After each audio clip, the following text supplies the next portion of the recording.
वेद प्रेमियों, सुधी श्रोताओं, संप्रति हम सब ऋग्वेद के तीसरे मंडल के 33वें सूक्त के 8वें मंत्र की व्याख्या में प्रवेश करने जा रहे हैं। मंत्र दृष्टा विश्वामित्र गाथिन है, देवता नद्यः और छंद त्रिष्टुप है। शीर्षक है यज्ञों में विपाशा और सतलज नदियों का यज्ञ में उनके अस्तमन हेतु प्रस्ताव। तो अब संबंधित मंत्र का सर्वप्रथम सस्वर पाठ हो जाए।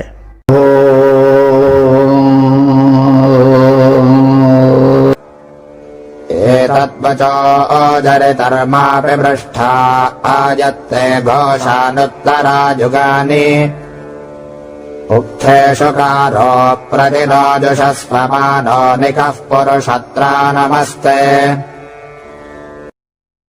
ओम। इस 8वें मंत्र में विश्वामित्र की स्तुति के बाद कि उन्हें एक पुण्य प्रयोजन से उस पार जाना है, वेद प्रचार प्रसार के लिए जाना है, इसलिए उनकी तीव्र उच्छल धारा इस शुभ कर्म में बाधा न पहुंचाए, सहायता करे। तो पहले तो नदियां कह रही थीं कि भाई देखो, इंद्र का आदेश है कि हम निरंतर प्रवाहित रहें, लेकिन तुम एक उत्तम कार्य के लिए यह कार्य कर रहे हो। वह कार्य भी इंद्र का ही कार्य है, परमात्मा का ही संदेश प्रचार प्रसार है, वेद उन्हीं का संदेश वचनों का समूह है। तो इसलिए हम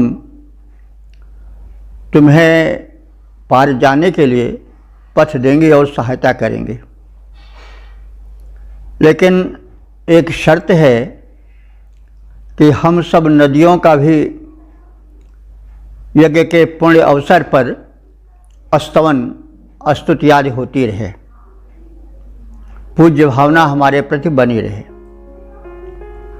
इसमें यह भी संकेत है कि नदियों का प्रदूषण न होने पावे। यज्ञ में तो पूजा होती है, प्रदूषण का प्रश्न नहीं। तो जैसे ऋषि को भविष्य का ज्ञान था कि प्रदूषण हो सकता है, हो भी रहा है। गंगा जल बड़ा प्रदूषित है, सभी नदियां प्रदूषित हो गई हैं। तो नदियों का निवेदन है विश्वामित्र से कि पवित्र कार्य के लिए हम अपने जल को, उसके स्तर को कम कर देंगे, लेकिन यज्ञ में हमारा भी स्तमन हो, हमारी पवित्रता बनाई रखी जाए। तो नदियों का कथन है कि जरित कहते हैं स्तुति करने वाले को। तो हे स्तुतिकर्ता विश्वामित्र ऋषि, ते एतत् वचः, तुम्हारी ये स्तुति के वचन जो तुमने हमें सुनाए हैं, तुम्हारे अनुरोध को हमने सुना और समझा और उसको मान्यता भी प्रदान कर रही हैं, लेकिन तुम्हारा भी यह दायित्व है कि माँ अपि मृषा, तुम कभी हम सबको भी मत भूलना, यज्ञों में हमें भी स्मृत करते रहना। यत क्योंकि उत्तरायुगीन, आगे आने वाले युगों में ऐसी संभावनाएं हो सकती हैं कि हमारी उपेक्षाएं हों, इसलिए घोषान तुम हमारे जय घोष को, यानी हम नदियों की पूज्य भावना को बनाए रखने के संदर्भ में यज्ञ में हमें स्थान दो, हमारा जय घोष होता रहे। हे स्तुतिकर्ता विश्वामित्र, उक्थेषु नः प्रतिजुषस्व, यज्ञों में नः प्रति, हम सब के प्रति भी जुषस्व माने स्तुति विषयक स्तोत्रों का समावेश हो। पुरुषत्रा माने पुरुषों द्वारा प्रवर्तित कर्मों में नह म नहीं कह, हमारा अनादर मत होने पावे।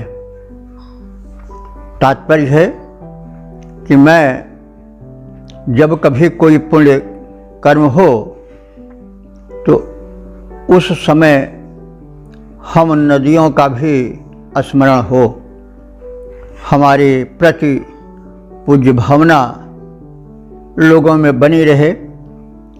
इससे हमें प्रसन्नता तो होगी ही, साथ ही साथ लोक कल्याण भी होगा। तो ते नमः, ऐसे तुम्हारा हम नमन करती हैं, क्योंकि तुम पुण्य कार्य से संकल्पित हो। तो नदियाँ कहती हैं, व्यास और सतलज, कि हे स्तोता विश्वामित्र, अपने ये स्तुति के वचन कभी मत भूलना, यानी हमारे प्रति पूज्य भावना बनी रहे। भविष्य में यज्ञों में हमारी प्रार्थनाएं और जय घोष होता रहे, ऐसा प्रबंधन करो। पुरुषों द्वारा संपादित यज्ञ कर्म में हमारी उपेक्षा मत होने पावे, और इस शुभ कार्य के लिए तुम्हें नमस्कार है। पद रूपांतरण है, हे विश्वामित्र, स्तुति के वचन भूलना मत। स्तोता इतना ध्यान रहे, यज्ञों भावी शुभ कर्मों में हम दोनों का सम्मान रहे। हम नदियों की न उपेक्षा हो, हम नदियों की न उपेक्षा हो, अस्मद विषयक हो जयोच्चार, अस्तमन न बंद हमारा हो। हे ऋषिवर, तुमको नमस्कार। ओम वेद प्रेमियों, सुधीर श्रोताओं, संप्रति हम सब ऋग्वेद के 33वें सूक्त के 9वें मंत्र की व्याख्या में प्रवेश करने जा रहे हैं। मंत्र दृष्टाच विश्वामित्र गाथिन देवता नद्यः, छंद तिष्ठुप है। शीर्षक है विश्वामित्र द्वारा नदियों में प्रवाह कम हो जाने की पुनः प्रार्थना। अब संबंधित विषय का जो मंत्र है उसका सस्वर पाठ हो जाए।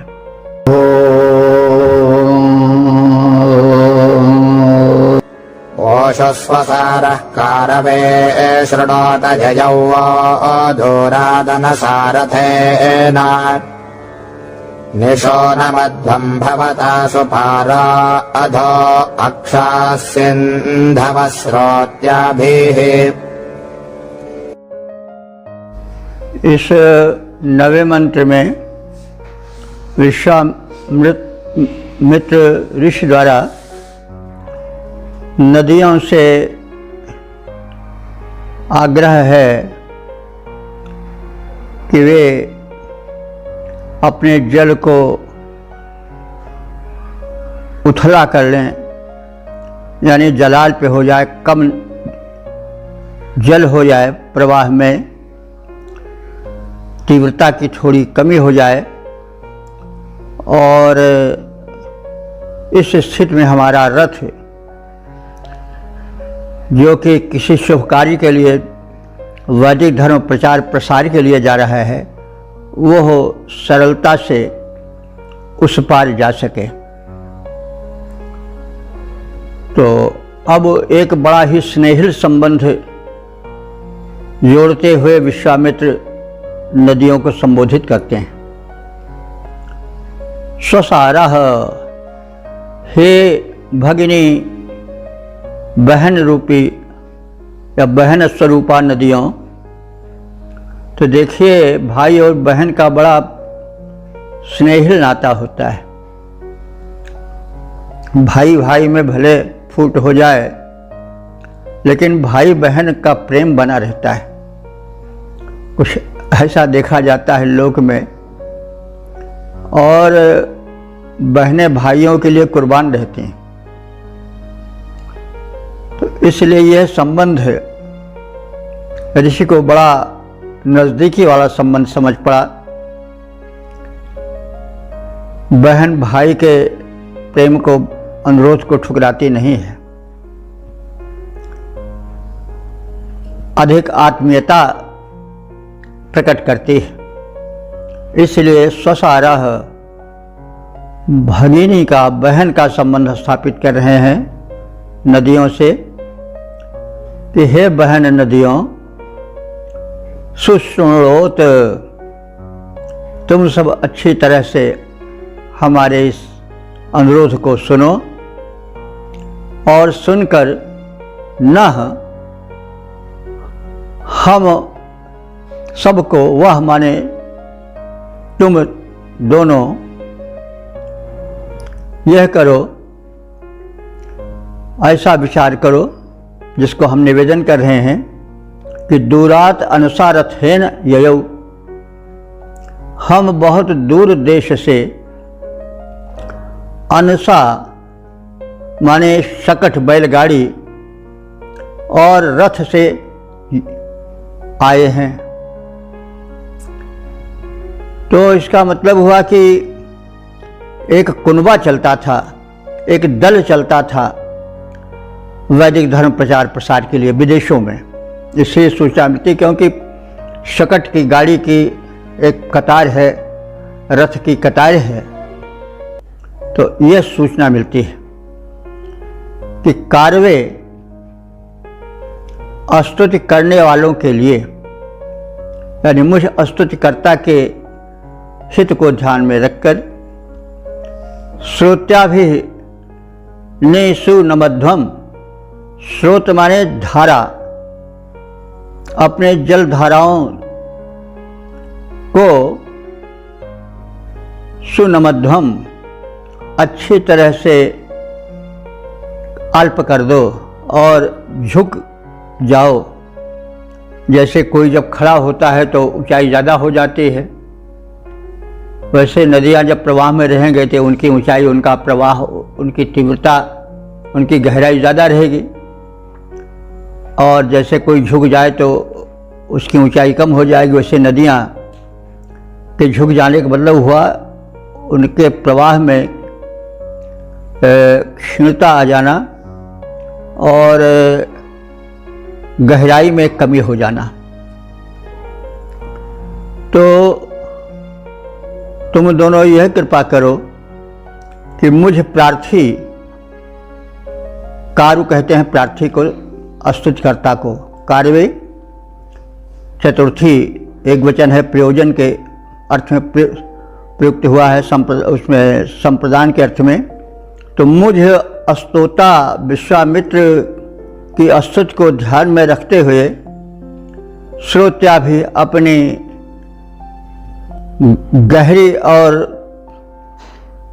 प्रबल धारा को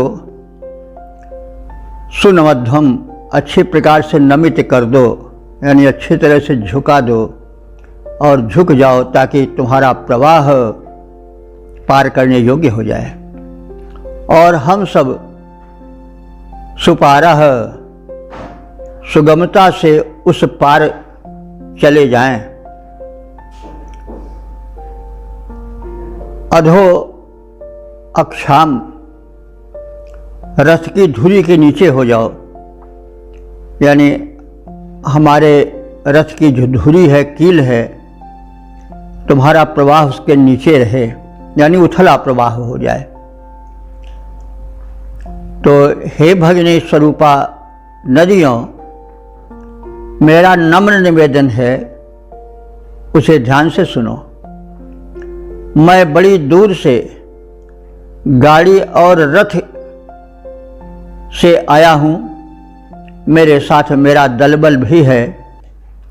मेरे हित में अपने प्रवाहों के साथ इतनी नीचे होकर झुक जाओ कि तुम्हारे जल की गहराई और प्रवाह में कमी आ जाए और तुम्हारा जल प्रवाह हमारे रथ की धुरी के नीचे हो जाए और इस प्रकार से मैं अपने दल बल सहित सुगमता से तुम्हें पार कर सकूं।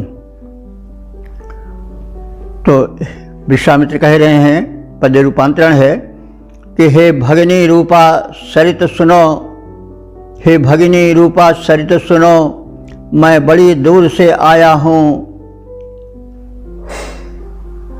लंबी यात्रा है इसीलिए रथ और शकट भी लाया हूँ।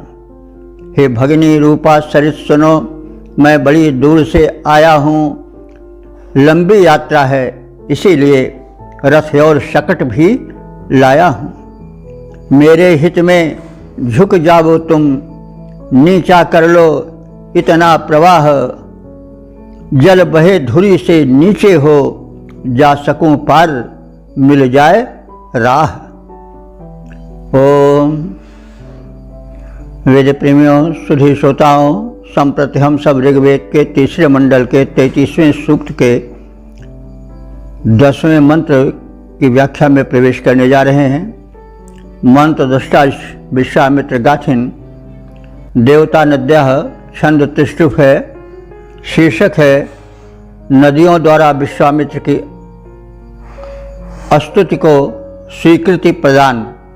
अब संबंधित विषय के मंत्र का सस्वर पाठ हो जाए।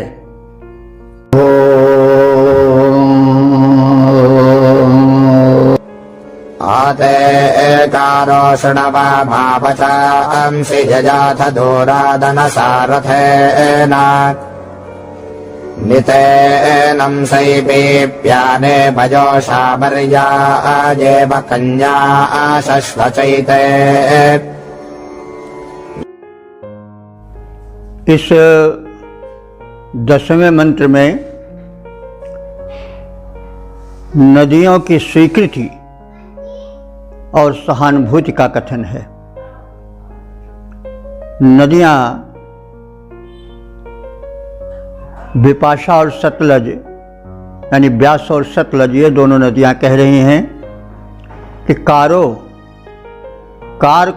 कहते हैं स्तुतिकर्ता को और संबोधन है उसका कारो। तो हे स्तुतिकर्ता प्रार्थी विश्वामित्र, ते वचांसी शृण्वाम, हम दोनों तुम्हारी प्रार्थनाएं सुन रही हैं और सुन चुकी हैं, जान चुकी हैं कि दूरात अनुसार रथेन आययाथ, तुम दूर से, अनुसा माने शकट, बैलगाड़ी और रथेन रथ के माध्यम से आए हुए हो और इस स्थिति को विचार में रख करके हम झुक कर तुम्हें राह देने को, पार जाने को तैयार हैं, उसकी स्वीकृति दे रही हैं। दृष्टांत दिया जा रहा है कि किस प्रकार से परिप्याना योषायु, योषा कहते हैं स्त्री को, और पिप माना जैसे दुग्ध पान कराती हुई, जैसे स्तन पान कराती हुई युवती झुक कर अपने शिशु को स्तनपान करा देती है, वैसे हम सब झुक करके जल को अल्प करके तुम्हें जाने हेतु राह देने को तैयार हैं। ते नंसई, तुम्हारे लिए हम नम्र हो रही हैं, झुक रही हैं, तुम्हारे निवेदन को स्वीकार कर रहे हैं।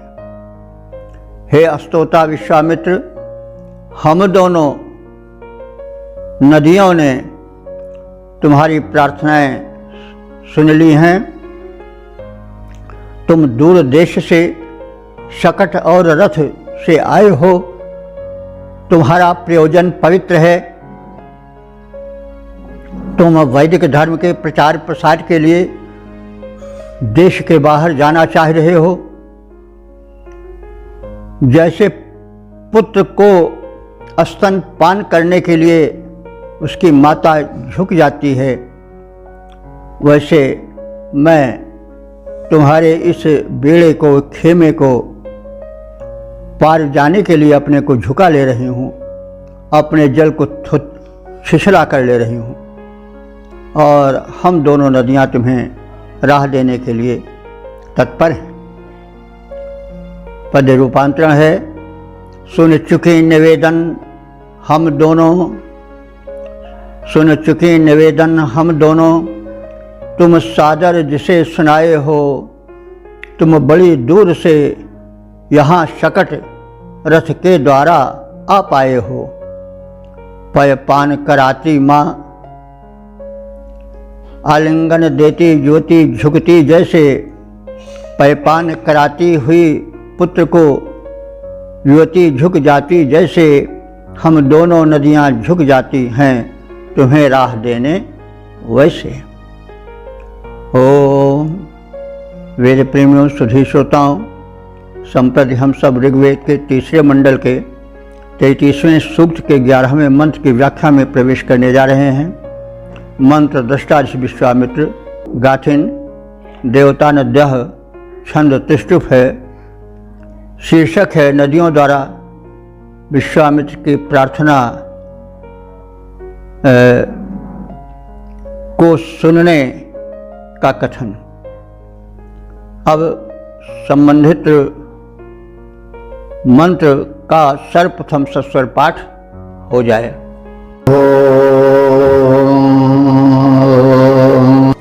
यदङ्गत्वा भरताः स्वन्तरे जर्गव्यम् ग्राम इषित इन्द्रज्योतः। अर्षादः प्रसवः सर्गदग्ध आवो वृणे स्वपतिम् यज्ञजानाम्। इस 11वें मंत्र में नदियों द्वारा विश्वामित्र की प्रार्थना सुनकर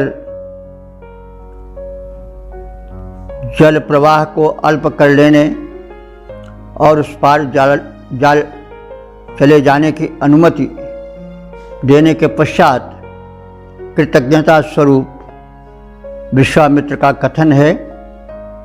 और यह कहा गया है कि जिस प्रकार से हम पर अनुग्रह किया तुम दोनों ने, वैसे जब हमारे ही तरह पवित्र उद्देश्य लेकर के अन्य जनमंडल आएं तो उन्हें भी तुम इसी प्रकार से उपकृत करना। विश्वामित्र नदियों को, विपाशा और शतुद्र को, व्यास और सतलज को संबोधित करते हुए कह रहे हैं कि अंग कहते हैं अंगवत प्रिय। हे भगिनी नदियों, तुम हमें परम प्रिय हो, जैसे व्यक्ति को उसका अंग परम प्रिय होता है। यत माने जब भरताह, अब भरताह से मतलब हुआ भी धातु है, तो जो भरण पोषण करने वाले मनुष्य हैं, परोपकारी मनुष्य हैं, अथवा जो भरताह माने भरतवंशी आर्य गण हैं, जो वैदिक धर्म के प्रचार प्रसार में संलग्न रहते हैं, वे जब आए तो त्वाम संतरेयु, और तुम्हें पार करना चाहें तो गव्यन इशिता, गव्यन माने जाने की इच्छा करने वाले वे सब तुमसे सहायता प्राप्त करें।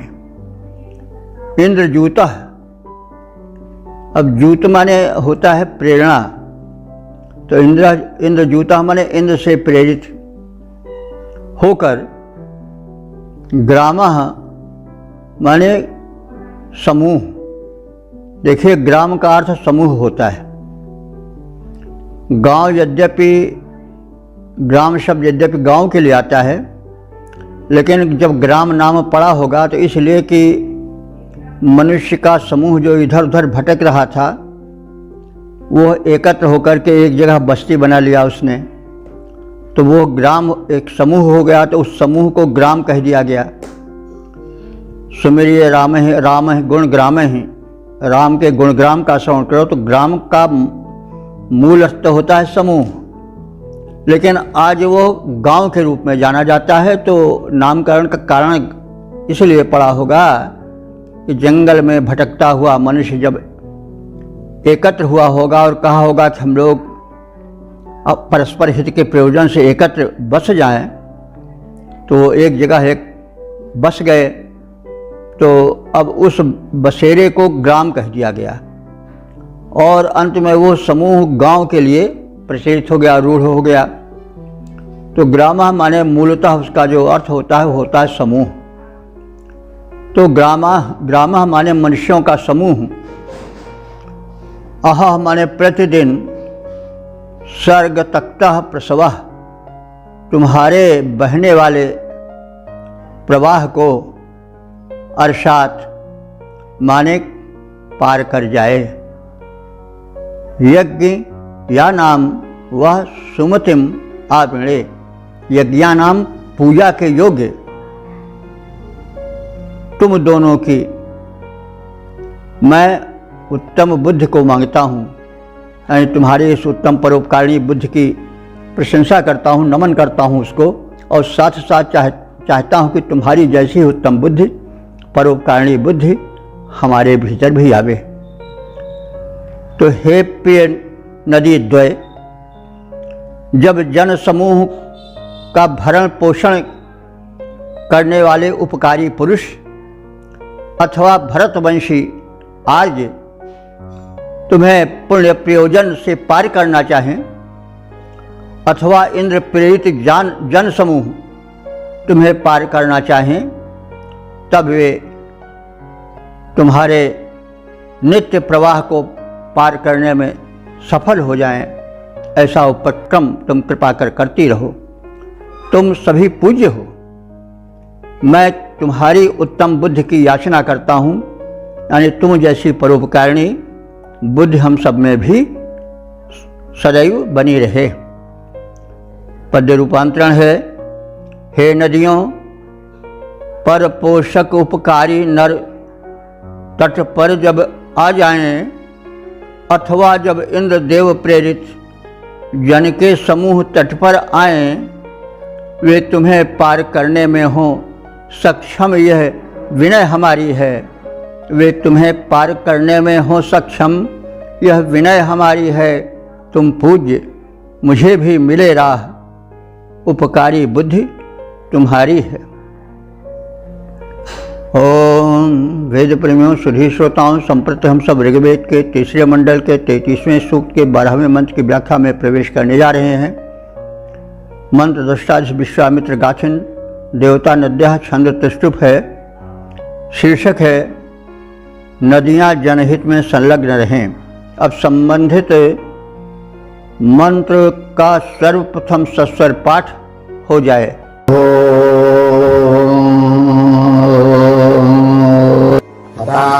ऋषर्भरता गव्यभस्समभक्तविप्रस्समतिन्नदीनाम् पुरपिन्बद्धविषयन्ते स्वराधा भक्षणाः प्रणध्वैः जातशेभम्।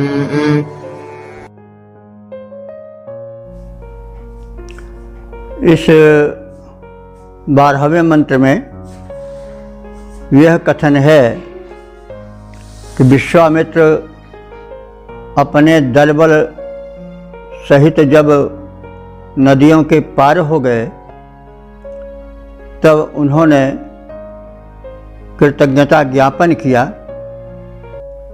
और कहा कि हम सब तुम्हारे कृतज्ञ हैं, तुम्हारी जैसी बुद्धि पाने की प्रेरणा हमें जगी है कि हम भी परोपकार में नमित हो जाएं और दूसरों को सत्कर्म करने के लिए अपने को काफ़ी सरल, सीधा और परोपकार बुद्धि से युक्त बना लें। और यह भी प्रार्थना है आपसे कि अब आप अपने प्रवाह को पूर्वोत तीव्र कर दो, ताकि जो तुम्हारे द्वारा होने वाला परोपकार है, सिंचन आदि का, जल प्राप्ति आदि का, वो पूर्ण होता रहे। तो नदी के उस पार जाने के पश्चात विश्वामित्र के वचन कि गव्यवह, हम लोग जो हैं वो गव्य हैं। गव्य माने गोधनाभिलाषी हैं, यानी अपने पुरुषार्थ से गोधन पाना चाहते हैं, अथवा गो माने वाणी होता है, तो हम लोग वाणी का धन भी प्राप्त करना चाहते हैं, क्योंकि धर्म प्रचार प्रसार के लिए जा रहे हैं, तो वहाँ ऐसी वाणी प्रभावशाली ढंग से कहनी होगी कि लोग हमारे वाणी से आकर्षित होकर वैदिक धर्म के प्रति उनका झुकाव सहज रूप से हो जाए। तो इसलिए हम गोधनाभिलाषी हैं।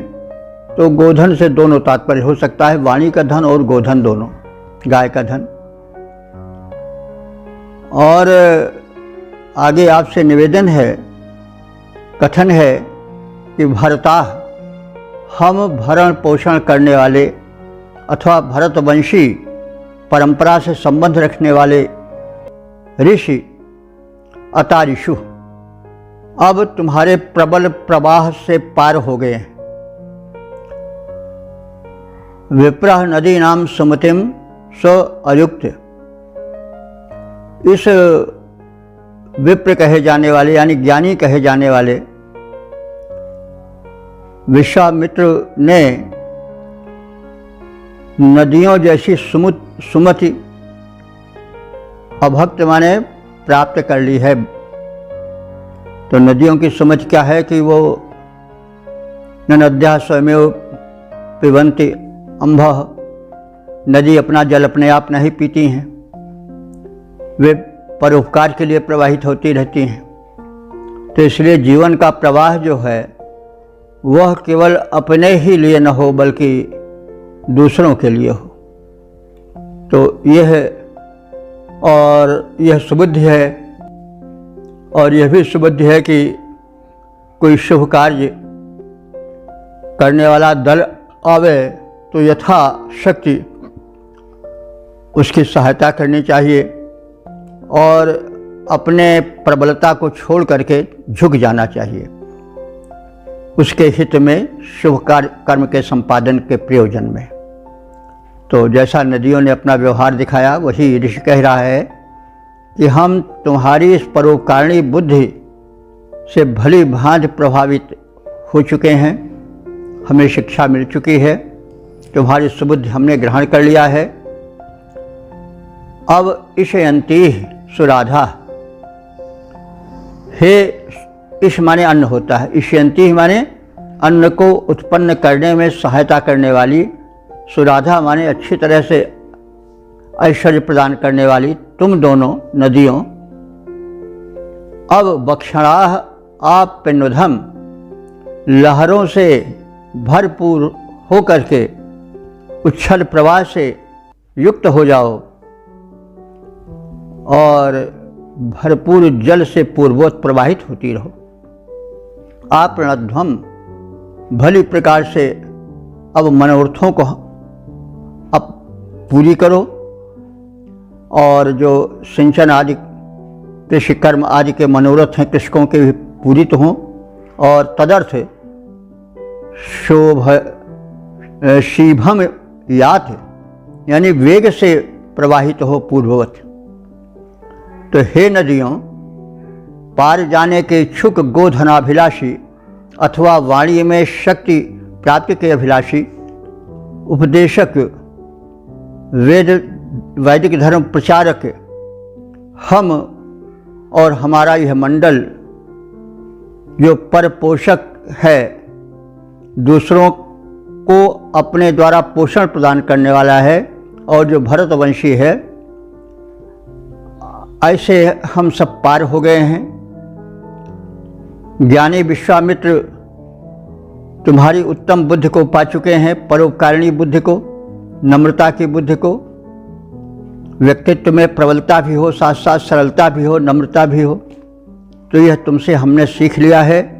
हे अन्न प्रदात्री, ऐश्वर्यदात्री नदियों, जल स्रोतों अथवा नहरों को तुम पानी से भरपूर करती रहो और इस प्रकार से वेगपूर्वक प्रवाहित होती रहो, यह आपसे प्रार्थना है।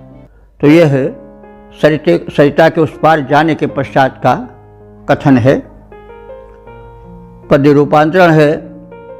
जो चाह रहे थे, विश्वामित्र का कथन है, जो चाह रहे थे पारगमन पर पोषक, वे हो गए पार।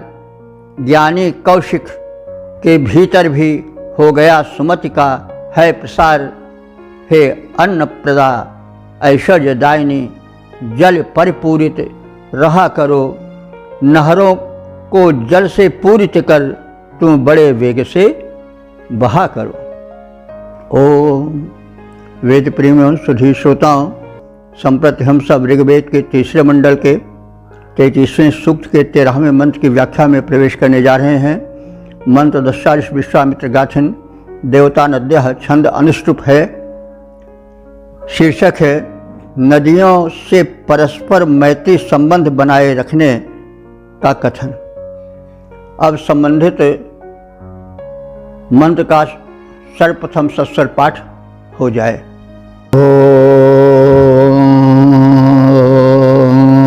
ओर्मिश्रम्या हन्ता भोजोक्राणि मुञ्चता मा दुष्कृतौ येन साघ्नौषो न मारताम्। इस 13वें मंत्र में जो समापन का मंत्र है, इसमें नदियों की यह इच्छा थी कि यज्ञ में उनका भी स्तवन हो, उनको भी आमंत्रित किया जाए, भावनात्मक स्तुति हो। और जब विश्वामित्र ऋषि ने अपने दलबल समेत नदियों को पार कर लिया, तब वे कृतज्ञता ज्ञापन किए और उस संदर्भ में कहे कि हम अब तुम्हारे तट पर ही तमाम यज्ञ करावेंगे और जो यज्ञ के स्तंभ होते हैं यूप, उनसे तुम्हारा तट भर जाएगा। और इसी के साथ साथ तुमसे हमारी यह भी प्रार्थना है, यह भी नम्र निवेदन है कि तुम कृषि कर्म में सहायिका बनो और जल प्रवाह से परिपूरित किए रहो घाटी को, और इस प्रकार से परस्पर प्रेम और सहयोग की भावना हम में और तुम सब में बनी रहे। तो कह रहा है ऋषि या विश्वामित्र, वह उर्मी शम्या हंतु, वह माने तुम्हारी उर्मी माने लहरें, शम्याह हंतु यानी यज्ञस्तंभ से टकराती रहें। मतलब कि तुम्हारे तट पर यज्ञ होगा और तुम्हारी लहरें उठेंगी और जो यज्ञस्तंभ जिसको यूप कहते हैं वे गड़े रहेंगे और तुम्हारी लहरें उनसे टकराती रहेंगी। यानी यज्ञ का तुम्हारे तट पर आयोजन होता रहेगा। और आपसे निवेदन है कि आपह योक्त्राणि मुंचत, तुम जो हो वो सम्यक जल प्रवाह से युक्त रहो, ताकि आपह माने जल, तुम्हारे जल बैल के जुओं को मुक्त करते रहें। तात्पर्य क्या हुआ कि कृषक कृषि कर्म करने आवे और तदर्थ बैलों को जुओं से मुक्त करें, अर्थात बैलों को कृषि कर्म करके उसमें संलग्न करने के पश्चात मुक्त कर दें, यानी कृषि कर्म होता रहे। यह तात्पर्य है कि तुम्हारे जल बैल के जुओं को मुक्त करते रहें, अर्थात वहाँ कृषक आते रहें और भूमि जोतने के लिए निरंतर निरत रहें, और इस प्रकार से जुए को नाधने कृषि कर्म के लिए और जुए में से बैलों को मुक्त करने का यह क्रम सतत बना रहे। इसके लिए तुम्हें जल का सम्यक वातावरण बनाना पड़ेगा, न तो प्रवाह में कमी हो और न बाढ़ वाली स्थिति हो।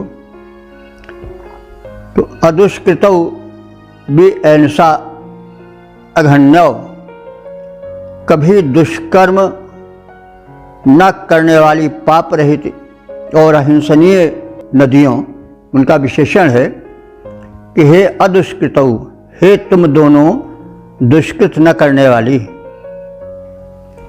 और विएनसा पापों से दूर रहने वाली, पाप रहित, और अघन्या माने अहिंसनीय नदियों। तो हे कभी दुष्कर्म न करने वाली, पाप रहित और अहिंसनीय तुम दोनों नदियों, यानी व्यास और सतलज, शूनम अरताम, सुख समृद्धि से भरपूर करती रहो और सुख समृद्धि तुमसे दूर न हो पावे, अर्थात तुम्हारे तट पर पर्याप्त कृषि कर्म हो, उपजाऊ फसलें लहराएं और देश धन धान से समृद्ध हो जाए। तो हे नदियों, तुम्हारी लहरें यज्ञ स्तंभों से टकराती रहेंगी, अर्थात पर्याप्त मात्रा में सदैव तुम्हारे तट पर यज्ञ कर्म होता रहेगा। यूप जो यज्ञ स्तंभ हैं वे गड़े रहेंगे और उनसे तुम्हारी लहरें टकराती रहेंगी, यानी वे उन्हें तुम स्पर्श करती रहोगी। माने यज्ञ का पर्याप्त मात्रा में तुम्हारे तट पर होगा और उस यज्ञ में तुम्हारा भी अस्तमन होगा। तो यह विश्वामित्र का वचन है कि तुमने हमें दलबल सहित पार करने में सहायता की, तो तुम्हारी इच्छा की तुम्हारा अस्तमन हो, इसलिए तुम्हारे ही तट पर यूप गड़ेंगे, यज्ञ कर्म होते रहेंगे। और तुमसे पुनः प्रार्थना है समापन के रूप में कि तुम दोनों पर्याप्त जल, संतुलित जल तट पर बिखेरती रहो, ताकि कृषक गण तुम्हारे जल से सिंचित भूमि में कृषि कर्म करते रहें, हल जोता जाता रहे और तुम्हारी तराई में कृषक कृषि कर्म करते रहें। हे पुण्य सलीला, स्वच्छ रखने योग्य नदियों, तुम्हारे तट पर सुख समृद्धि थिरकती रहे, सुख समृद्धि से तुम्हारा तट दूर न रहे, वह सतत उपजाऊ बना रहे। पद्य रूपांतरण है, यज्ञ सदा हो, लहरें यज्ञ स्तंभों से प्रतिदिन टकराएं, बैलों के साथ कृषक तेरे तट पर खेती करते जाएं। हे पुण्य सलिल वाली नदियों, जल स्वच्छ तुम्हारा बना रहे, उपजाऊ तट की भूमि रहे, समृद्धि धार के साथ बहे। तो इस प्रकार से हमने इस समापन वाले मंत्र को देखा। अब हम इस मंत्र, इस सूक्त के विषय में संक्षिप्त ज्ञान प्राप्त कर लें और यह भी जान लें कि अब तक हम अपने व्याख्या वाली यात्रा में कितने डग रख चुके हैं। तो अब तक जो व्याख्यायित मंत्र हैं उनकी संख्या हो चुकी है 3767। ये सभी मंत्र एक तरफ से कहे जा रहे हैं, कोई मंत्र छूटा नहीं है। और यह सूक्त जो तीसरे मंडल का 33वां सूक्त है, इसमें 13 मंत्र हैं। सभी मंत्रों के दृष्टा ऋषि विश्वामित्र गाथिन हैं और देवता नदियां हैं। और 13वें मंत्र को छोड़कर शेष मंत्र त्रिष्टुप में है, 13वां मंत्र अनुष्टुप छंद में है। अब इस सूक्त का सार थोड़ा सा समझ लें और इसके संदर्भ में वैदिक युगीन सभ्यता की थोड़ी झलक पा लें और हमारी भारत भूमि कितनी महान थी इसके विषय में जान लें। इस सूक्त में व्यास और सतलज नदियों के माध्यम से नदियों की स्तुति की गई है। उस समय ये नदियां बड़ी पवित्र थीं। आर्यों का बसेरा, आर्यों के यज्ञ और आर्य सभ्यता यहाँ फल फूल रही थी। यह दुर्भाग्य का विषय है कि अदूरदर्शी नेताओं ने वेदों की रचना भूमि इस सिंध प्रदेश को सतलज व्यास आदि नदियों के प्रदेश को सौंप दिया। ऐसे देश को पाकिस्तान के रूप में जो जाना जाता है, जिसमें कि अन्य धर्मों को पनपने की गुंजाइश नहीं दी जाती। वहाँ केवल इस्लाम ही की चर्चा होनी चाहिए, यही बात होती है।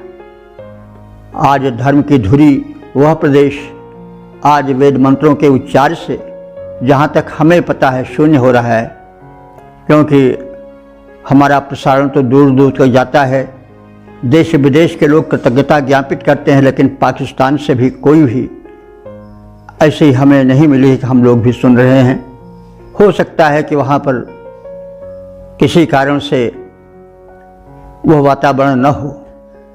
तो प्रत्येक मानवतावादी अथवा भारतीय के हृदय में यह भावना उत्पन्न होना स्वाभाविक है कि वेदों की रचना भूमि, वेदों वैदिक सभ्यता का धुरी भूत वह प्रदेश आज हमारे अधिकार में नहीं है, हम उसका दर्शन भी नहीं कर सकते। दूसरी सूचना यही से मिलती है कि हमारे वैदिक ऋषिमुनि विश्वामित्र आदि धर्म के प्रचार में निरत रहते थे। वे दल बल सहित भयंकर प्रवाह वाली, उच्छल तरंगों वाली सतलज और व्यास जैसी नदियों को पार करते थे और उस पार जाते थे तथा वहाँ वैदिक धर्म का प्रसार करते थे। कृणोताम विश्वमार्यम, सारे संसार को हम आर्य बना दें, यह उनका कथन था।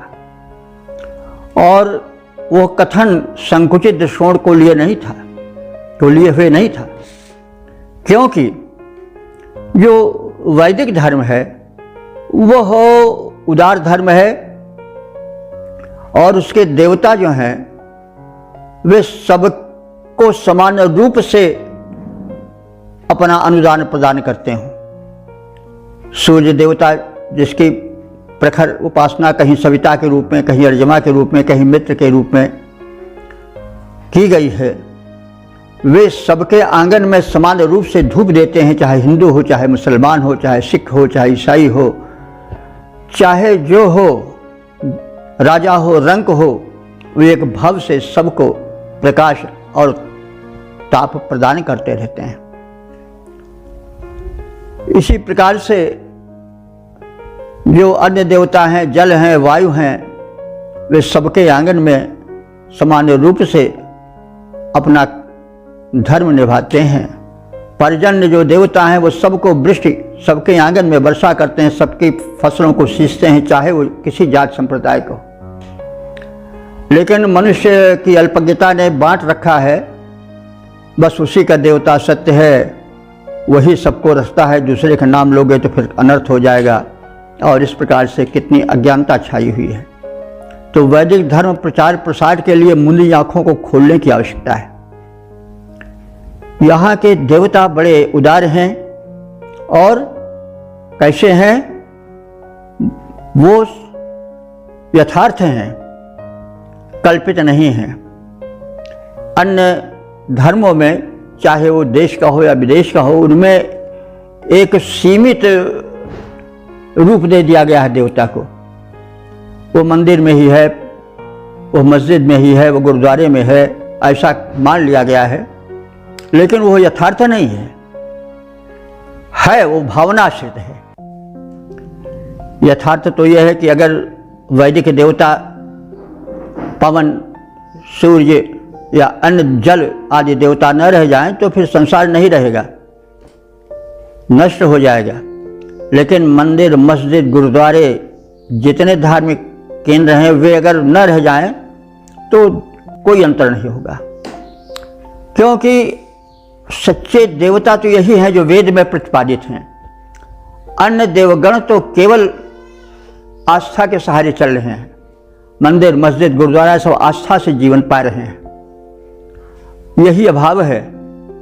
यथार्थ है, वैदिक धर्म यथार्थ धर्म है, प्रत्यक्ष धर्म है, प्रत्यक्ष देवता है उसके, लेकिन उसमें श्रद्धा का योग नहीं है, देवत्व नहीं प्रदान किया जा रहा है। इसीलिए जल प्रदूषण हो रहा है, इसीलिए वायु प्रदूषण हो रहा है, इसीलिए पर्यावरण प्रदूषित हो रहा है। वैज्ञानिक चिल्ला रहे हैं कि प्रलय हो जाएगी, सभ्यता नष्ट हो जाने की आशंका है, क्योंकि यथार्थ देवता तो हैं लेकिन उनसे श्रद्धा नहीं जुड़ पाई है। और जब श्रद्धा जुड़ जाती है तब तीव्रता आती है। अब देखिए, श्रद्धा ही का तो फल है। कोई अल्लाह को कह दे या किसी को कह दे या किसी देवता को कह दे तो मारने के लोग तैयार हो जाते हैं। लेकिन वायु को प्रदूषित करे, जल को प्रदूषित करे और नदियों में घनघोर कूड़ा कचरा ला के फेंक दे तो कोई इस पर नहीं बोलता है, क्योंकि उसमें श्रद्धा नहीं है। यथार्थ तो है लेकिन श्रद्धा नहीं है। और हम निरपेक्ष भाव से कह रहे हैं कि और जो धर्म है उनमें यथार्थ नहीं है, उस तरह से श्रद्धा है। श्रद्धा ने यथार्थ को पैदा कर दिया है। तो इस तरह से वैदिक धर्म बड़ा उपयोगी धर्म है और वैदिक धर्म समग्र मानवता को लेकर चलता है। उसमें जाति पाति देश आदि का कहीं कोई सीमांकन या सीमा बंधन नहीं है।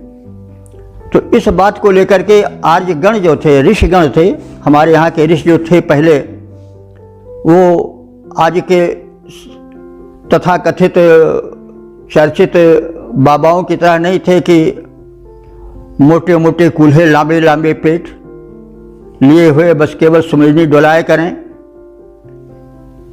तो तब के जो ऋषि मुनि थे वे तपस्वी थे, वे समाज के लिए जीते थे। वैदिक धर्म, वेद मंत्र जो कि ईश्वरीय संदेश हैं, संसार का सर्वप्रथम संदेश है, जो प्रकृति द्वारा प्रदत्त है, परमात्मा द्वारा प्रदत्त है, उसके प्रचार प्रसार में वे ऐसी भयंकर प्रवाह वाली नदियों को पार करते थे और देश विदेश में जाते थे। यह जानिए थोड़ा हम ज़रा अपने को विस्तार करने के सिलसिले में इसी क्रम में थोड़ा ऐतिहासिक साक्ष्य भी प्रस्तुत करना चाहते हैं।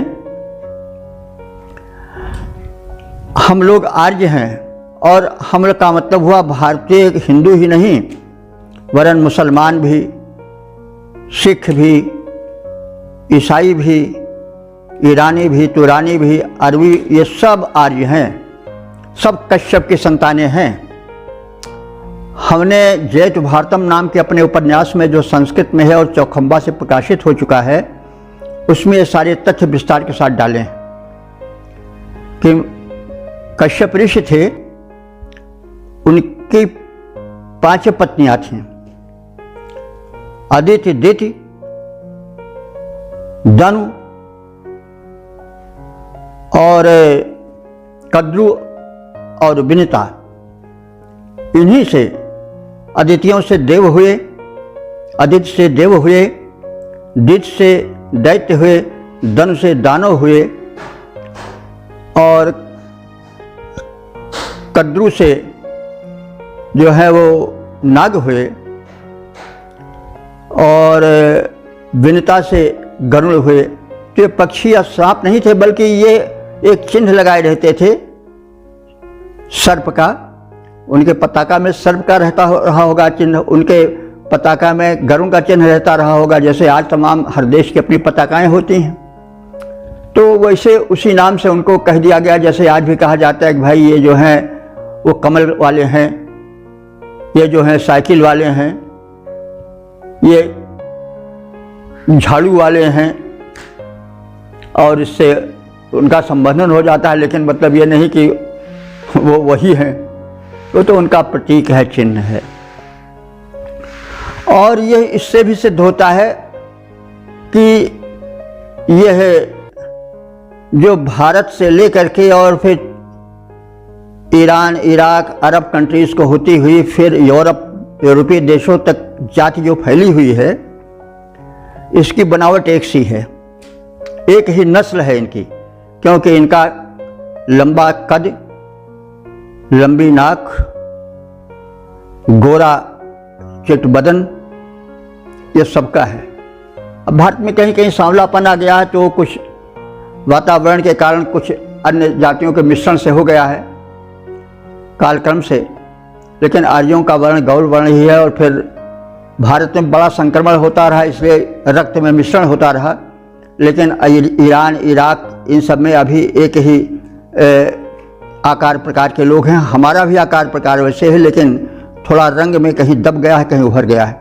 उधर ठंडा वाला प्रदेश है यूरोप का, चीन, यूरोप का यानी इंग्लैंड का, फ्रांस का, जर्मनी का, हॉलैंड, पोलैंड आदि का, इसलिए वो लोग कुछ ज़्यादा गोरे हो गए हैं, लेकिन आकार प्रकार, नाक, नक्शा जिसको कहा जाता है, वो सब एक हिस्सा है। और इस बात को विद्वानों ने मान भी लिया है एक स्वर से, ये सब भारोपीय परिवार के लोग हैं। और सर विलियम जोन्स ने इसे सिद्ध कर दिया है शब्दों के आधार पर कि जितनी भाषाएं हैं या आर्य भाषाएं, चाहे वो संस्कृत हों, हिंदी हों, चाहे वो फारसी हों, चाहे अरबी हों, चाहे इंग्लिश हों, चाहे फ्रेंच हों, चाहे जर्मन हों, सब की सब ऋग्वेद की भाषा की ऋणी हैं। और उन्होंने एक लंबी सूची भी तैयार की है।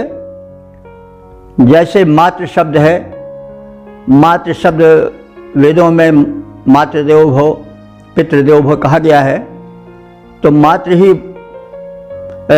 अरबी फारसी में क्या हो गया, मादर हो गया, मादर, और वही जाकर के अंग्रेजी में मदर हो गया। और इसी तरह से और देशों में वो शब्द कुछ मिलते जुलते फैला हुआ है।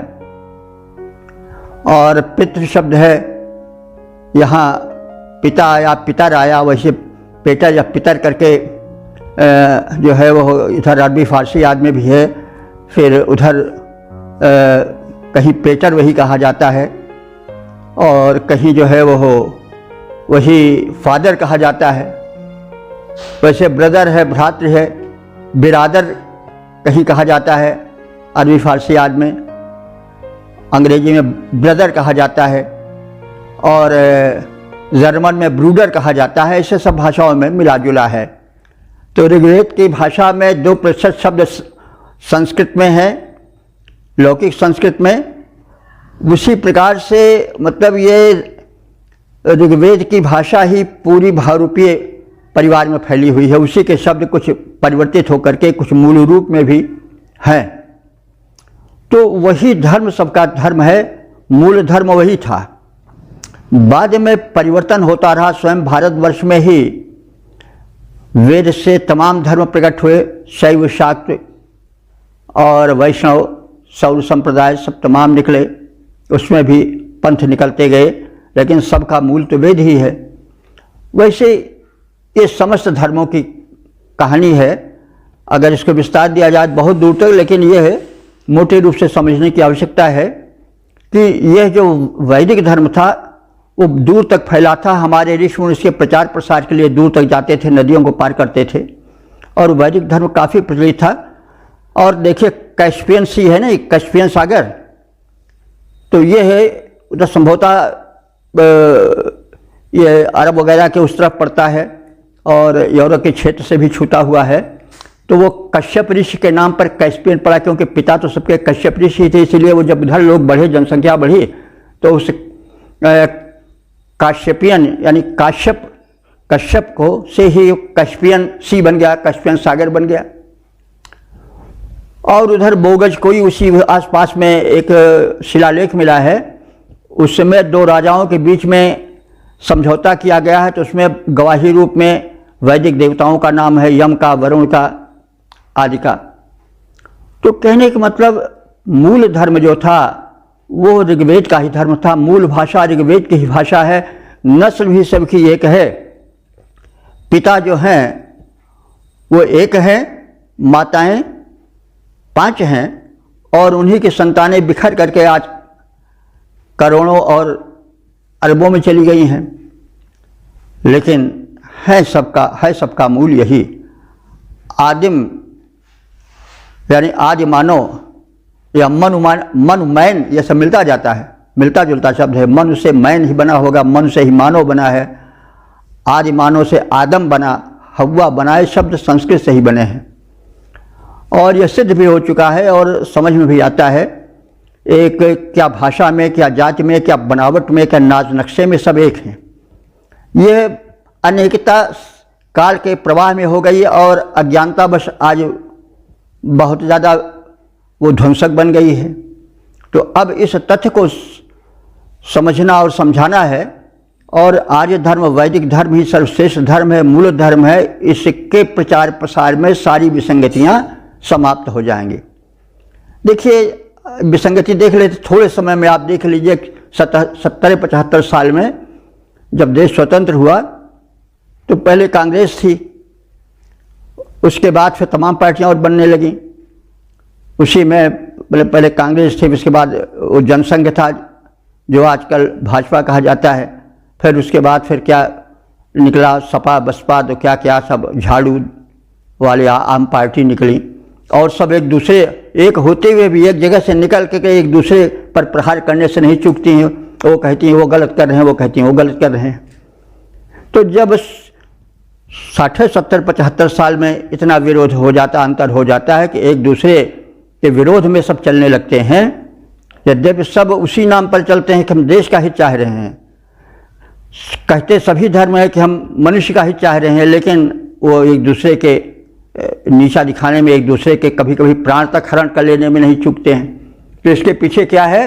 अज्ञानता है। अज्ञानता ये दूर कैसे होगी? वैदिक धर्म के प्रचार प्रसार से।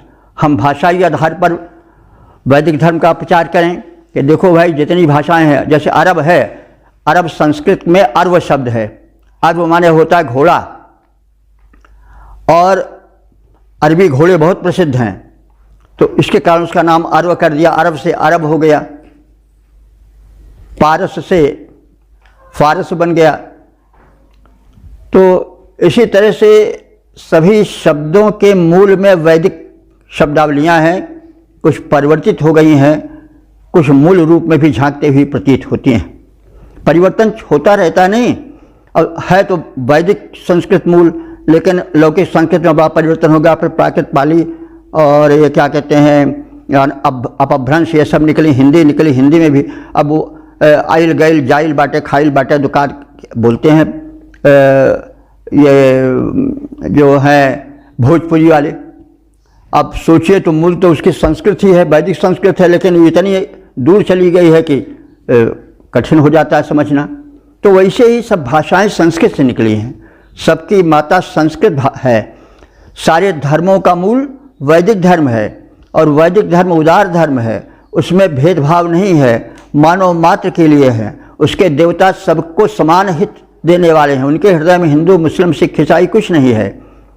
अन्य धर्मों में अपने अपने देवता हैं, दूसरे के देवताओं का अपमान करने में संकोच नहीं होता है। अपने देवता को कोई कुछ कह दे तो फिर मारने की नौबत आ जाती है। आज इस 21वीं सदी में भी, जबकि दुनिया आगे बढ़ गई है। तो कहने का मतलब धर्म का संकीर्ण रूप समाप्त होना चाहिए, और इसका सबसे बड़ा सबसे प्रबल उपाय क्या है कि वैदिक धर्म का प्रचार प्रसार, क्योंकि इसके देवता सार्वभौम देवता हैं, यथार्थ देवता हैं, प्रत्यक्ष देवता हैं और सबके देवता हैं।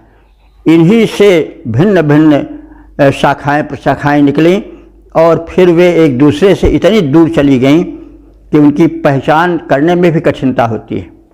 तो मानव मात्र के विकास के लिए, एक वन वर्ल्ड गवर्नमेंट के लिए, एक मतलब एकत्व के लिए आवश्यक है कि वैदिक धर्म का प्रचार प्रसार हो, और इसके लिए आवश्यक है कि हम वेद से प्रेम करें।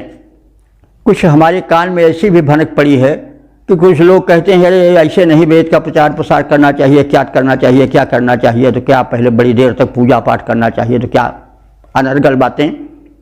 अरे भाई, वैदिक संदेश है कि कृणोताम विषमार्जम, सद्विचार का सद्भाव का प्रचार प्रसार करो। अब उसमें भी रोड़ा, यही तो अज्ञानता है। अज्ञानता और कुछ छोड़े, अज्ञानता वो जो अंधा कर दे, विचार शून्य कर दे। तो आज अगर भगवान ने हम सबको मत दी, और उस मत से हमने उस तरह तरह के वैज्ञानिक आविष्कार किए, तो वो आविष्कार इसीलिए हुआ कि उसके द्वारा हम अपने श्रेय को, कल्याण को, आत्म कल्याण को, और जन कल्याण को, राष्ट्र कल्याण को, विश्व कल्याण को प्रार्थना दे करके उनका भी उपयोग करें। यह पुण्य कार्य है। अगर ऐसा हम नहीं करते हैं तो हम नैतिक रूप से दोषी हैं, पापी हैं, दंडनीय हैं। आदमी भले हथकड़ी पहनाने जावे, लेकिन ईश्वर की तरफ से ऐसे विचार करने वालों को दंड मिलेगा।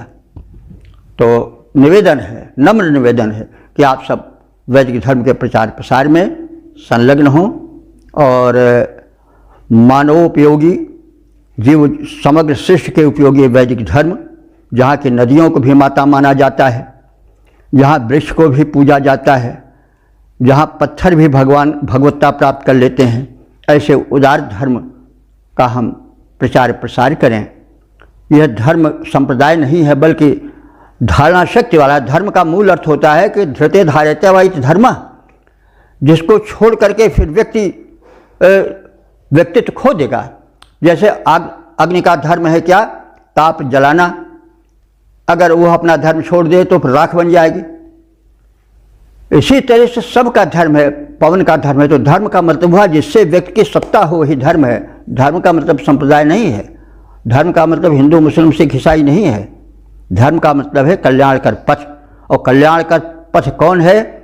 जो सर्वे भवन्तु सुखिनः सर्वे सन्तु निरामयाः का संदेश दे, जो सबको लेकर चले। और जो एक को लेकर चलता है या एक संप्रदाय को लेकर चलता है, कुछ वर्ग विशेष को लेकर चलता है, वो धर्म नहीं है। धर्म यो बाधते धर्मम न तद्धर्मम, कुधर्म तत् हमारे यहाँ स्पष्ट घोषणा की गई है। वह धर्म जो दूसरे धर्म पर आघात करे वो धर्म नहीं है, कुधर्म है। तो इसलिए इस व्यापक दृष्टिकोण वाले धर्म पर समादर होना चाहिए। आप सबसे प्रार्थना है, ये सबका धर्म है, मानव मात्र का धर्म है, प्राणी मात्र का धर्म है। इसलिए वैदिक धर्म के प्रचार प्रसार में आप सब लगें। हम सब श्रम कर रहे हैं और इस अवस्था में भी भगवान शक्ति दे रहा है, हम संलग्न रहते हैं इस कार्य में।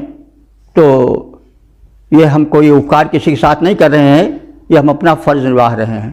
तो आप सब भी इस पथ के पथिक बने और इस पुण्य कार्य में अपने को संलग्न करें। ओम इत सर्वे भवन्तु सुखिनः, सर्वे सन्तु निरामयाः, सर्वे भद्राणि पश्यन्तु, मा कश्चित् दुःख भाग् भवेत्।